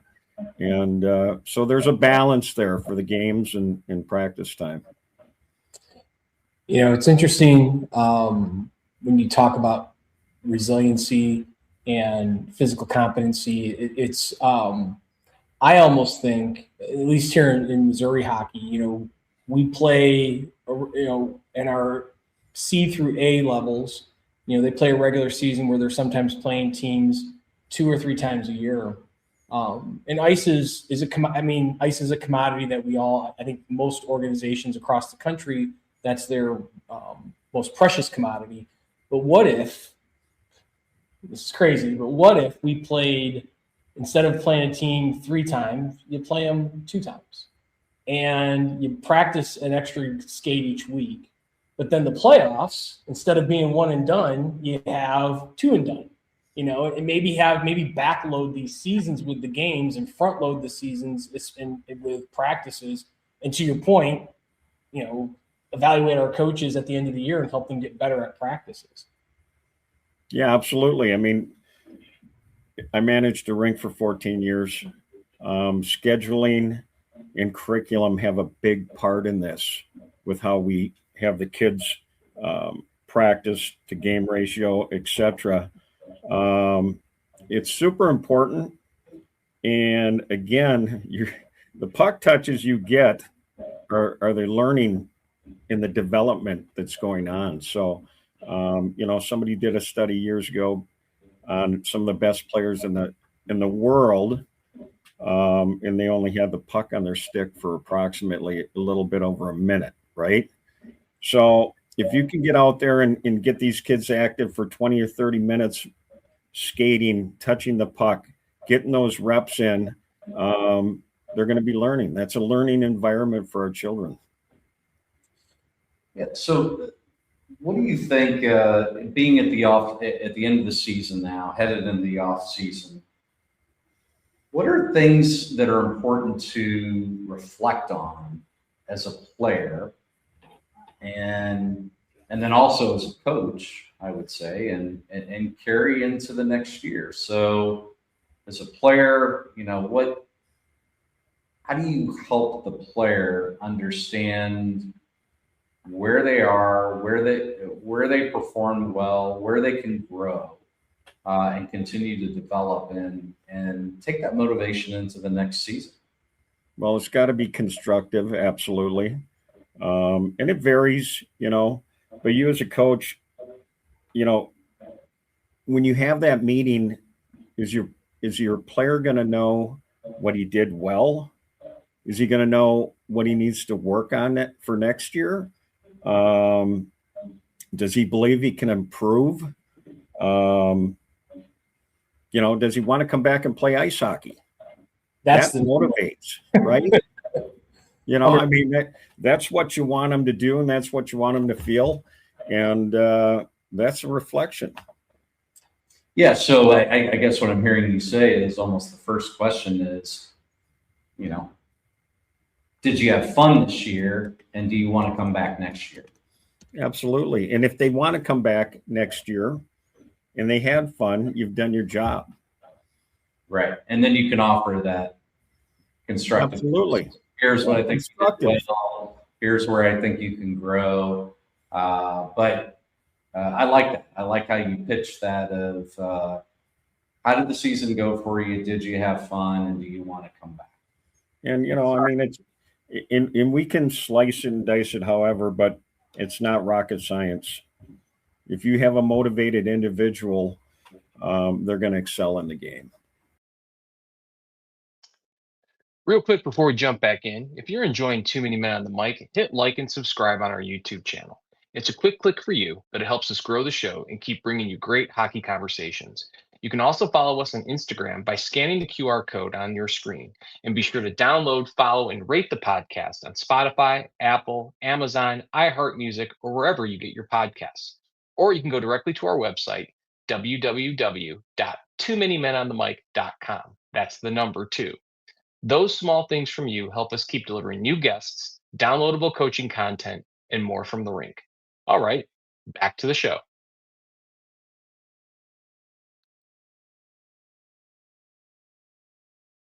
St. Louis hockey families and business leaders, if you need custom gear that stands out and stands for something, it's time to meet 5B Designs. Founded by Shannon Brahini, a proud St. Louis mom and entrepreneur, 5B Designs is a woman-owned small business that brings purpose to custom apparel. Whether you're suiting up your youth or high school hockey team or leveling up your company's branded swag, 5B delivers top-notch quality with a personal touch. Need team stores? Not a problem. Corporate polos or event giveaways? They've got you covered. 5B makes it easy with fast turnaround, flexible service, and designs your players or employees will love to wear. Check them out at stores.inksoft.com/5B Designs. That's the word 5. And if you are watching on our YouTube feed, go ahead and scan the QR code on the top right-hand corner of the screen and see what great gear and great service looks like.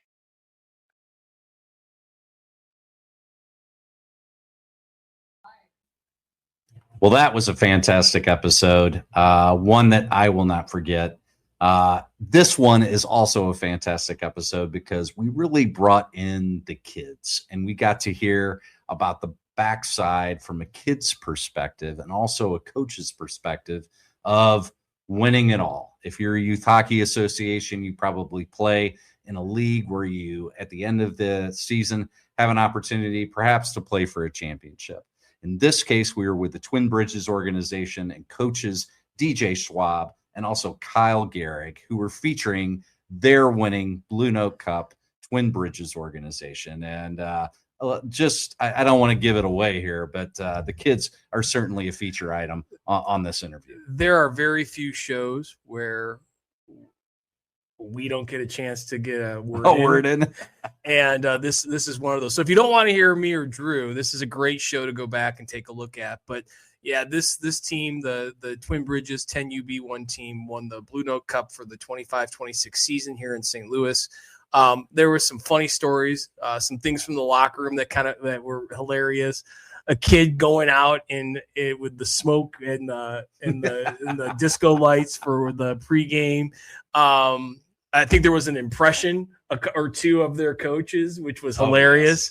But the root of all this is what you said. This is why we have this podcast. It's for moments like this where you have, 9 and 10-year-olds talking about playing hockey and winning the championship. And, I thought the funniest thing about this was most of their stories were about things that happened off the ice. They were. And if you've ever, obviously if you're listening to this, you're probably, related to youth hockey in some way.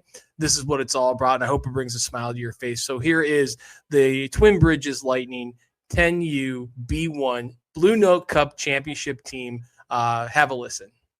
Ask, the coaches and the players to share with our listeners what goes in to having a very successful youth hockey team. Hey, what's going on?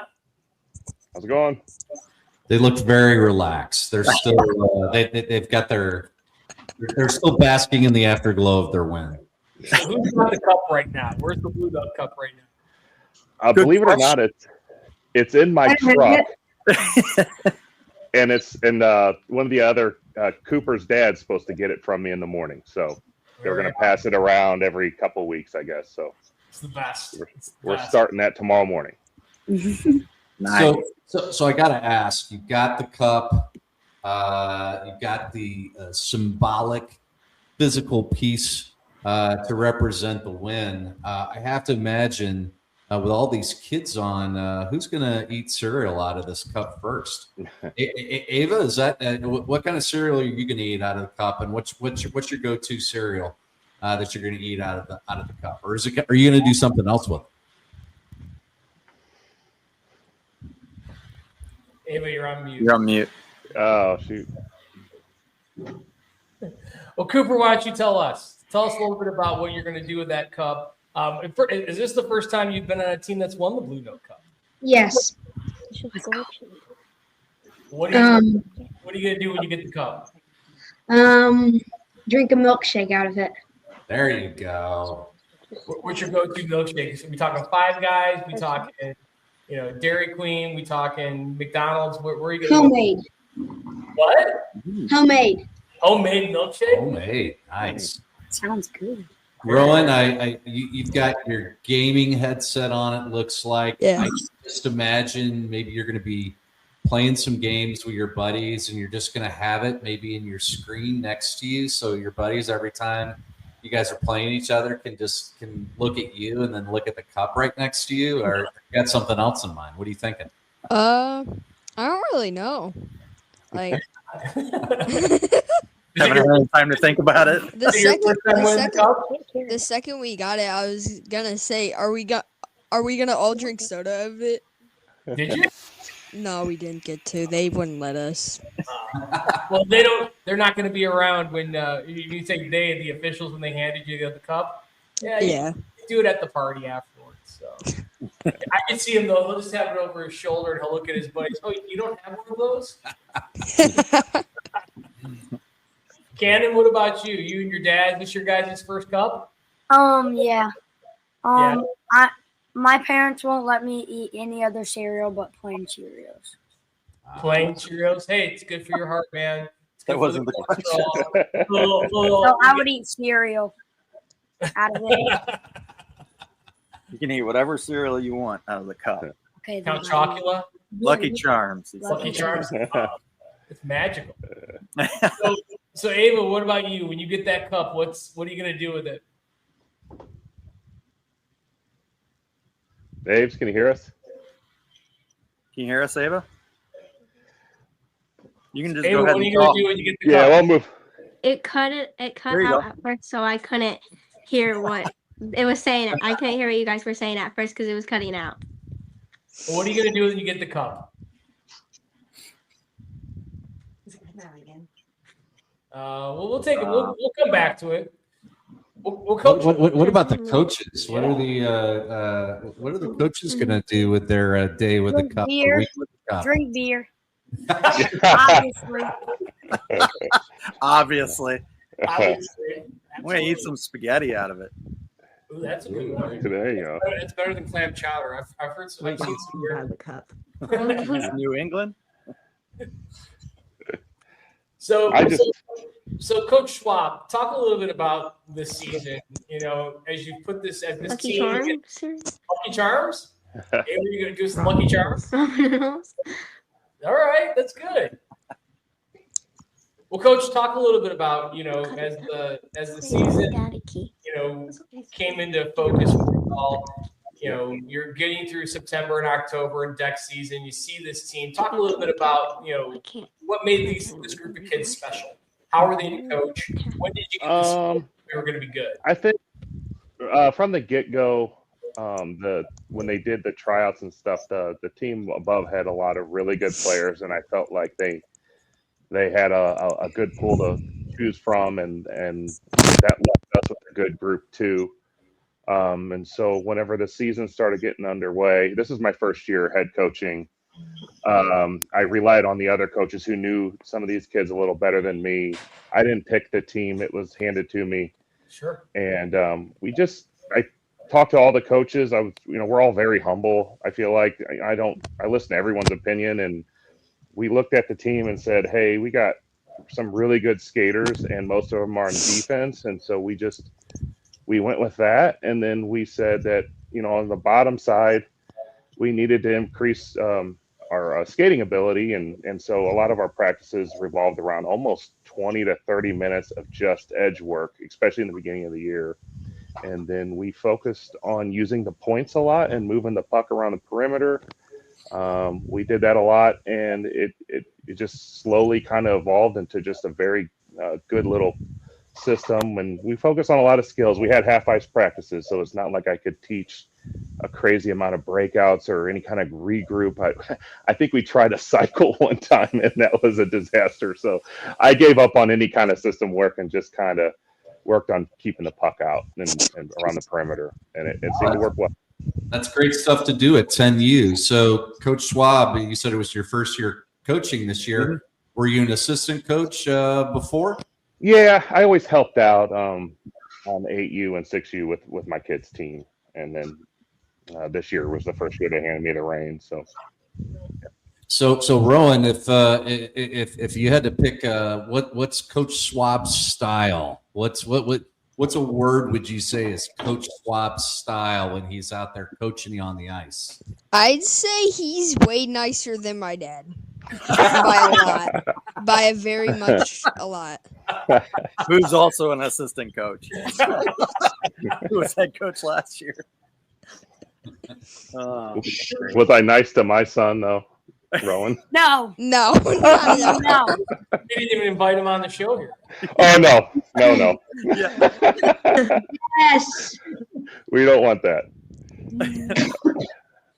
Well, and you talked about half ice practices a lot. That's great. We had your coaching director, Tyler, on our show a couple months ago. And does he come out to any of your practices throughout the season and help out and share some words of wisdom? We have some elite. He does elite with us sometimes. So he comes out a lot of times for those. So that's like a special practice that his hockey school runs, and they do all the drills and everything just to give the kids a break from us coaches. It's pretty nice. Yeah. So, Coach Kyle, when you're looking back at this season, and it sounds like you've had some experience with a lot of these kids, what surprised you the most? Whether it was from the team or individual players, or just what surprised you the most? Being around these kids. I mean, just their compete level was honestly amazing to me. We were not, we asked a lot of them in practice, and we pushed them hard, like further than you normally push 10-year-olds, I would say. But the only reason we did that is because they kept responding every time we did it. So we're like, okay, let's keep doing this. Let's keep going more. And honestly, like, I would say for me, I didn't know what we had going into the season. I knew some of the kids, and I knew we'd be pretty good. But we got into the very first tournament, probably right after deck season, and we played up against mostly A teams, A2, A3 teams, and we won the whole thing. And I think that's when I looked at the coaches, and I'm like, okay. So let's go. So that was we realized it right off the bat, I think. But they just continued raising their level all season long. It sounds like you've had some players that maybe started at one position and then maybe moved positions as the season went along. Talk a little bit about that. Did the kids come in? I know you have a 10U team, so you're playing full ice for the first time. Did kids have an idea of what kind of position they wanted to play, or did you just kind of look at the kids as you started off and say, okay, based on what I see, I think you're going to be most successful as a defenseman or a forward? How did that work? We tried a couple different things. Like, I wanted Rowan to play D, but he doesn't really care for it. So I wanted him to, even though he's really good at it. He was really good at it. But if the kids aren't having fun, then what's the point here? So if they didn't want to do it, I tried another kid, Brady, at defense, and he came to me after like a game, was like, I don't want to do this. And so I actually asked Ava, who was a forward, and she moved to D, and she was absolutely incredible. She locked it down. It was a fun season to watch her play and develop. She grew a lot. Well, I've heard you say fun now twice, and I'd love to hear, Cooper, what do the coaches do? What does Coach Swab and the other coaches do to make practice fun for you? A lot of times we do like 2-on-2 and like activate the third person, or like a lot of times we did this drill called the sunglasses, where we have 2 people in the corners, and then like we have 2 lines in the corners, and then we have a line of defense, and then you have a defense along the boards and then one out in the middle, and then the forwards pass it up to the defense on the boards, and then they pass it over to the defense in the middle, and then they shoot, and then the forwards tries to deflect it in. Love it. Rowan, what about you? What do coaches do? What do your coaches do to make practice fun for you? Like most of the times, like whenever we were like getting really angry at them for pushing us, they like swapped the drill to make it like better. Yeah. What's your favorite? Probably the drill where like it's a shootout, but like there's one side and then they shoot, and if they miss, then if you miss, you have to like do sideboards, and then the other team goes, and if they make it, then the other team has to do sideboards. How many times were you missing, Rowan? A lot. I'm not great at shootouts. Kanan, Cannon, tell me a little bit about, you're a forward.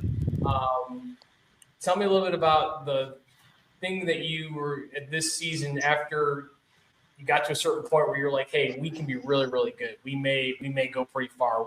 When did you realize that as a player? After we won that first tournament, I just thought a lot of us had chemistry, and we were like really good at passing and talking on the ice. Talking on the ice. That's like I coach high school, and there's some high schoolers I can't get to say a word out there. So you guys as 10Us are out there communicating with each other. Imagine what you're going to be like when you're playing high school and midget hockey. That's just so exciting. Mm-hmm. Ava, you've been a little quiet there. Now, somebody who went back and just locked it down on defense, what was your favorite thing about playing defense? What did you like to do the most? Probably like pushing them to the boards. Yeah. Throwing the body around. Love it. At 10U you can't check, but you get a little physical. Did you sometimes get in the corners there and maybe I still do it a lot. Kind of a little bit of a face wash? Do it all the time. We know. Ava got 2 penalties all year, I think, in like the last 4 games. I challenged her to actually take a penalty earlier in the year. I wanted her to be more aggressive, and so I wanted to see her take a penalty, and it took her a little bit, but she got after it. So the team went crazy. When she got a standing O from us, we're clapping, and the other team's like, "What are they clapping about?" And we told them, and they started clapping. It was great.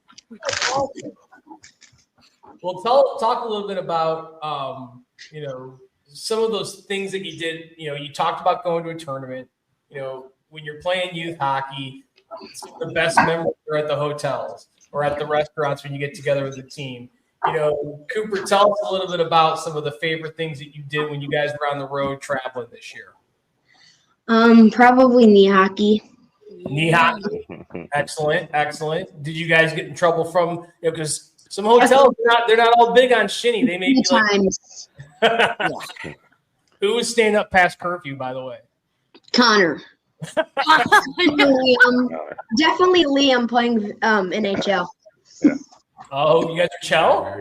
Yeah, he brings his PlayStation everywhere he goes. We're taking this to another level. Then, Cannon, if you're making yourself in Chell, tell us a little bit about what's going to be your number one skill set, man. What's going to be your probably checking people. I would probably put my fight mode on often. and then probably speed and shot. We're gonna have to introduce you to our buddy Cam Jansen. I think he'd talk about that. Rowan, what about you? Rowan, you're on mute. There you go. I know. I tried to get it off. Oh God. Coach, it's the off season, buddy. I'll get there. He's like, pipe down, coach. I got this. I really don't know. I have zero clue. Zero clue? Yeah. You're pretty physical too, Ro. Oh yeah, I punched a kid in the face one time. Yeah. After a goal. Yeah. We don't want to celebrate that, but I can see it. More like in the Ava strikes me as like an 85+ skater. How's your skating ability, Ava? No. I don't think I saw her fall down one time all year in a game, and that's a lot for a B1 team. I mean, she was always on her feet, always present. She won't come out and say it, but she was definitely very talented skater. He's humble. So what's an ism of the coaches? So Cooper, when you're what's one ism that your coaches say? So maybe it's a phrase they say frequently. One of the things we sometimes say is net front. Do your coaches have an ism that they say frequently when you're out on the ice? Yeah, play hard, fast, and strong. Oh yeah. I like that. Cannon, I saw you with your hand up. What do you think? DJ always says win the period during the break of periods. Excellent. Ava, how about you? Is there an ism that sticks with you? Back door to like the forwards, like if there's someone behind the net to like cover the back door. Okay. Cover back door. Cover the back door. Okay. Cooper, you got another one? Coach Chad Rowan's dad always says, win the shift. Yep, absolutely. We've got a bunch here too. Like if you lose a battle, start a battle, and you can't spell goal without net front. Look it up. Rowan, you got one? Wheels. Does wheels count? What? Dad always says that. Like he's obsessed. I would always yell that from the door when I thought they had a lane from the defense. Mostly Jet. Mostly Jet. Well, let's talk. Let's see what your coaches think about your team here. So we're gonna ask the player. We've been talking to the players here, but let's talk to the coaches. So who's the kid that forgets their gear? Probably my kid, Clayton. What? I've never forgotten a thing. You forgot. You had to wear Rowan's little brother's shorts one time at a tournament. That was last year. I do remember that. Yeah. Oh, this Cannon, Clayton. Yeah. Yeah, for sure. Oh. Coach Kyle, who's the biggest clown on the team? Who's the kid that gets to the rink and you can't help but smile and laugh even though you want to be mad? Connor's definitely the class the team clown of always cracking up and messing around. Now, I've got a story about Connor. Let's hear it. So Connor is second to none, probably the most hockey smart player we had probably in 10U. I mean, the kid just positionally, his body position is just incredible. His skating is great. Now imagine we're going into the Blue Note Cup championship game. They got the lights down and they got the fake smoke going, and we're all busting through the opening of the smoke, and Connor has one skate guard on his skate. So we're supposed to come out and look like super tough, and one of our best skaters just bites it. It's on the ice, and I'm just like, I remember that. He kept looking at his skate like, what is wrong with my blades? We didn't look at it. We wouldn't notice. We didn't look too tough coming onto the ice during the championship. So. Kind of lighten the mood, though. Yeah. Well, once you get past the intro, if you fall in the intro, you can only get better, right? Yeah, that's true. That's what we told him. after all this lights and all for the fans, that's all for them. It's still, now it's just a hockey game, just like you guys have done all season. Well, when you got into the playoffs, I mean, through the regular season, you guys, there's a term in hockey. It's called wagon. You guys were a wagon, which is awesome to see. But you get to the playoffs, and you got a little tighter. In fact, you had some tight games. You had some tough games. We almost lost to Kirkwood. It was like 20 seconds. Tell me about that, Cannon. How do you almost lose to Kirkwood? There was like, I think we were down like 2-0 with like 1:30 left. I don't know who scored. I think it was maybe Liam. Liam scored like 60 goals this year. And then Jet, like what? What? Go ahead, DJ. It was 1-0, right? Yeah, it was 1-0. Yeah, 1-0 in the third. We had 40 seconds left in the game. And then Jet scored.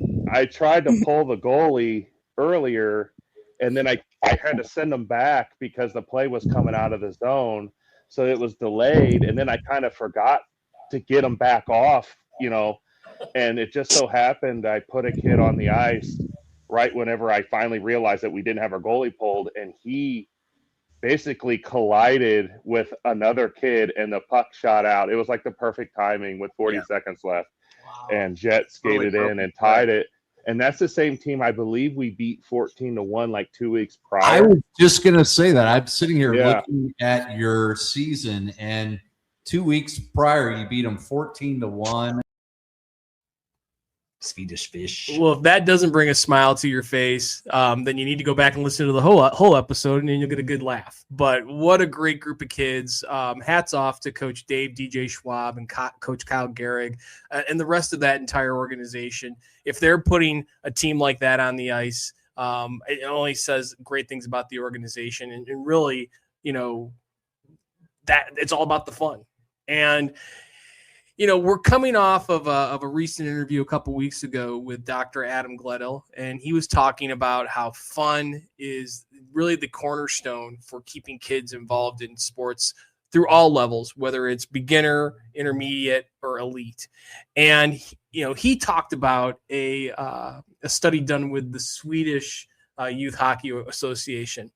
Well, we have not talked about Detroit this entire episode, and I talked about Dylan Larkin. Yeah, you did talk about Dylan Larkin. So, but I mean, he's not going to be a part of Detroit much longer. So what's going to happen here? Well, here's the thing: if Patrick Kane resigns, and apparently he's got an offer on the table, if he resigns, you'll have. I think they're going to start the season with Dylan Larkin. I really do. I don't think Eisman's going to trade him. I think he's like, no way. You think he's going to hold out? You've got no. Yeah, I don't think he can't hold out. But they just signed Victor Arvidsson. They just got Kolazar from Vegas. I love Keegan. Exactly. That's a great he's signing. And that's a guy who's bringing grit, can probably play in that middle six or bottom six. Middle six or bottom six in a pinch. DeBrincat, they're talking about trading him, not because he's not going to resign. I mean, this is this is an unmitigated disaster. And I have a Steve Yzerman jersey in my closet. I do have a rule that you don't wear another man's name on your back past the age of 12. That's how long I've had the jersey, since I was 12. And I love Steve Yzerman. I grew up not too far from where he lived. I may have known some girls that would drive up to his driveway and try and flash their lights. Look, this Yzer plan has been an unmitigated disaster, and you can't hold on to prospects because prospects don't help you prosper. They're there. That's another one. They're there to bring in assets, and when you have Moritz Seider, Lucas Raymond, Simon Edvinsson, that is a core group right there that you should be building around. And you have Dylan Larkin in his prime, Alex DeBrincat coming off of 40 goals, Patrick Kane still being able to drive play. Like, you got to go out and get a number 2 center. And the fact that Dylan Larkin was like, last 4 years, I mean, look, I love David. I love me some David Perron and Justin Falk. We get all the former Blues players in Detroit. Hey, we'll give you Suter. I would have liked to have gotten. I would have liked to, you know, I would have liked to have gotten Robert Thomas. Yes, got a chance to do that. Here's the thing: we could have had Quinn Hughes. The deal was done. Yzerman didn't want to give a prospect away. It's like, what? Vancouver was okay. Anyways, we need to have an entire Detroit episode. I need an intervention where I can stop rooting for this team because it's been ridiculous. 8 years as an original 16. 8 years, 10 years. What am I thinking? 8. Yzerman's been there 8 years. It's been 10 years since they've been in the playoffs. My son said to me, Dad, I don't remember when the Wings were ever in the playoffs. I was like, and I'm like, just a and you know what? He's right. Yeah. Well, the only comparison I can make is at least you have an NFL football team because true. We used to have one, and for 10 years it was the dark ages, and we couldn't draft, and we were terrible and never could sniff the playoffs. So misery loves company. I hear you. And it's an original 6 franchise. I feel like your football team won a Super Bowl. Remember, I'm also a Lions fan, and last couple seasons, that's another. They blew their window when they gave up a 21-point lead against San Francisco 3 years. Anyways, calm, breathe. Well, on a welcome back, Drew. Thanks for coming back. On a brighter note, it's July, and the next thing you know, it will be August, and then we'll be talking about training camp. Absolutely. And then we'll be talking about games in preseason. But between now and then, we're going to continue to do what we've always done on this show, bring voices to youth hockey, whether it's coaches, associations and organizations around there, women's hockey, men's hockey, ACHA hockey, referees, USA hockey. This is what you're going to continue to see at Too Many Men on the Mic in year 2. It's July. Go to the lake, go to the beach, go on a hike, put the sticks down, except for Ladue players on Friday. Make sure you come to Brentwood at 4:00. But those are fun. Have fun. Enjoy the weeks here. Enjoy the summer vacation. And again, this concludes our best of. It really kind of puts a bow on year 1. And I think I said this last week when you weren't in the room. And I'm always a fan of when you have something nice to say, you should say it to the person. But I can't thank you enough. And I'm so grateful that we're on this journey together. And we got a year 2. Likewise, I could not imagine doing it with anybody else. And it has been so fun going on a tour, bringing these voices to youth hockey. Thanks for all the listeners out there. If you haven't already, like and subscribe. We'll see you in year 2. Have a great week. He shoots, he scores.